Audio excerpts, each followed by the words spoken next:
Որքանով է ճիշտ այն փաստը, որ եկեղեցականները պետք է մտնեն քաղաքականություն, եկեղեցականները պետք է ենթարկվեն Ռուսաստանի Դաշնությանը եւ Ռուսաստանի Դաշնության Հայաստանի Հանրապետության դեմ մղվող հիբրիդային պատերազմի շրջանակներում Հայաստանի Հանրապետության դեմ մղվող հիբրիդային պատերազմի շրջանակներում տեղավորվեն այդ շրջանակներում ու իրենց պետության դեմ դուրս գան եւ դա մնա անպատիժ։ Գիտեք, այստեղ բացարձակապես կարևոր չի, որ սրբազանն է, որ թեմի առաջնորդն է, ում բարեկամն է, ում, չգիտեմ, եղբորորդին է, քրոջորդին է եւ այլն, խնդիրը դուրս բերեք անձնական հարթությունից, դա բացարձակապես անձնական հարթության խնդիր չի եւ այստեղ չկա Հուդայի կամ Հիսուսի եւ այլնի խնդիր, այստեղ կա պարզ խնդիր։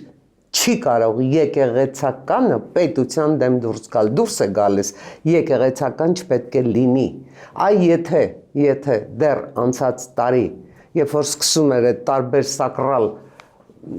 շարժումները, տարբեր հոգևորականներ հանկարծ զգում էին իրենց մեջ ոչ թե ասենք Հիսուսին, այլ Կայիափային,